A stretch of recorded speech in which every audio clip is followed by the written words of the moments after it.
नमस्कार दोस्तों, स्वागत है आपका आपके अपने न्यूज चैनल पर। आज है 22 जनवरी, दिन है गुरुवार और आप हैं मेरे साथ आज की सभी बड़ी खबरों और बड़े बदलावों को जानने के लिए। दरअसल दोस्तों, आज की सुबह खुशियों के साथ साथ कुछ बड़ी चेतावनियां भी लेकर आई है। आज हम बात करेंगे उस बड़े बजट धमाके की जिसकी सुगबुगाहट ने बाजार को हिला दिया है। उत्तर प्रदेश से लेकर बिहार तक और स्टॉक मार्केट से लेकर आपके किचन तक क्या क्या बदलने वाला है। सस्पेंस बना हुआ है कि क्या इनकम टैक्स में इस बार बड़ी राहत मिलेगी। बने रहे हमारे साथ क्योंकि आज का विश्लेषण आपको भीड़ से एकदम अलग कर देगा। तो चलिए शुरुआत करते हैं आज के न्यूज बुलेटिन का। दोस्तों, पहली अपडेट है पासपोर्ट के नए संकट को लेकर। जी हां, दरअसल भारतीय पासपोर्ट के लिए आज एक बड़ी खबर आ रही है। हैंडली पासपोर्ट इंडेक्स 2026 की ताजा रिपोर्ट आ चुकी है। भारत की रैंकिंग इसमें 80वें स्थान पर पहुंच गई, लेकिन आज यानी 22 जनवरी से ईरान और बोलीविया ने भारत के लिए अपनी वीजा फ्री एंट्री को बंद कर दिया है। अब आपको ईरान जाने के लिए कम से कम 2 हफ्तों का इंतजार करना पड़ेगा और लंबी कागजी कार्यवाही भी करनी पड़ सकती है। अगर आप घूमने का प्लान बना रहे हैं तो झटका लगना तय। वहीं अगली अपडेट है नितिन नवीन बने बीजेपी के नए सारथी को लेकर। जी हां दोस्तों, दरअसल आज भाजपा के लिए बड़ा दिन है। नितिन नवीन आधिकारिक तौर पर भाजपा के राष्ट्रीय अध्यक्ष का पद संभाल रहे हैं, तो वहीं प्रधानमंत्री नरेंद्र मोदी खुद इस कार्यक्रम में शिरकत कर रहे हैं। बिहार और छत्तीसगढ़ की राजनीति में अपना लोहा मनवाने के बाद अब नवीन के कंधों पर 2029 की तैयारियां और राज्यों के चुनाव की जिम्मेदारी है। तो वहीं अगली अपडेट दिल्ली में 112 का नया अवतार को लेकर है। दरअसल दिल्ली वालों के लिए आज से सुरक्षा का नया घेरा तैयार हो चुका है। सरकार ने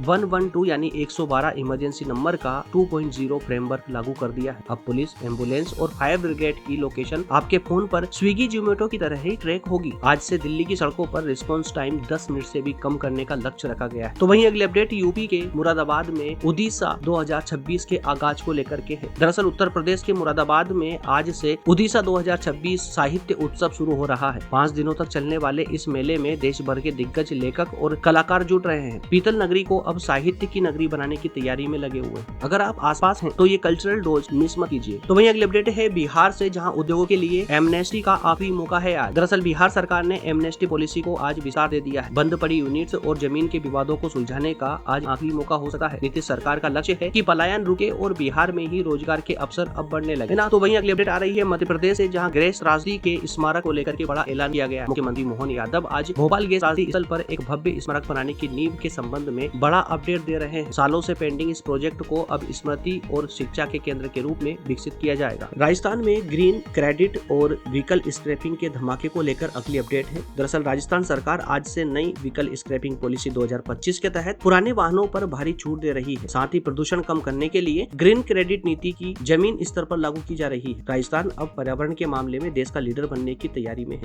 तो वहीं अगली अपडेट है साबरमाला सोना चोरी मामले में ईडी की रेड को लेकर। जी हाँ दोस्तों, दरअसल दक्षिण भारत से बड़ी खबर है। साबरमाला मंदिर के सोने की चोरी से जुड़े मामले में ईडी आज सुबह से ही कर्नाटक, केरल और तमिलनाडु के कई ठिकानों पर छापेमारी कर रही है। इसमें कई बड़े रसूखदारों के नाम आने की आशंका है। तो वहीं मध्य प्रदेश के नीमच में नई बीमारी के खौफ को लेकर के संकट घेरा गया है। दरअसल नीमच में गुइया बेरे सिंड्रोम ने स्वास्थ्य विभाग की नींद उड़ा दी है। 2 बच्चों की मौत के बाद आज स्वास्थ्य मंत्रालय की एक विशेष टीम नीमच पहुंच रही है। ये बीमारी सीधे नर्वस सिस्टम पर हमला करती है दोस्तों। इंदौर जल संकट को लेकर के और राजनीतिक घमासान को लेकर के दोस्तों अगली अपडेट है। दरअसल देश के सबसे स्वच्छ शहर इंदौर में पानी की गंदगी से हुई 20 से ज्यादा मौतों के बाद आज कांग्रेस का बड़ा प्रदर्शन हो रहा है। कैलाश विजयवर्गीय के इस्तीफे की मांग तेज हो गई है और शहर में वाटर ऑडिट की प्रक्रिया आज से शुरू हो चुकी है। वैसे दोस्तों, क्या आपको पता है इंदौर सफाई में नंबर 1 है, लेकिन क्या सफाई का मतलब सिर्फ सड़कों की चमक है या फिर नलों का साफ पानी भी है इसमें? कमेंट में जरूर बताइएगा आपके शहर के पानी का क्या हाल है। चलिए दोस्तों, अब बात कर लेते हैं अंतरराष्ट्रीय जगत से जुड़ी कुछ खास खबरों पर। ट्रंप की ग्रीनलैंड वाली धमकी और फ्रांस का वाइन संकट गहरा गया है। दरअसल डोनाल्ड ट्रंप ने आज फ्रांस को धमकी दी है कि अगर उन्होंने वर्ड ऑफ पीस के समझौते पर साइन नहीं किया तो फ्रांस की वाइन और शैंपेन पर 200% टैरिफ लगा दिया जाएगा। अमेरिका और यूरोप के बीच ट्रेड वार अब शराब और विलासिता की चीजों तक पहुंच गया है। तो वहीं अगली अपडेट है ईरान में भारतीयों के किडनैपिंग के खुलासे को लेकर। जी हाँ दोस्तों, दरअसल ईरान ने वीजा फ्री एंट्री क्यों बंद की? आज इसका बड़ा खुलासा हुआ है। पता चला है कि भारत से अवैध लेबर रिक्रूटमेंट के जरिए गए कई लोगों का अपहरण हुआ था। अपनी सुरक्षा के लिए ईरान ने अब अपने नियमों को और ज्यादा सख्त कर दिया है। तो वहीं अगली अपडेट है सुनीता विलियम्स की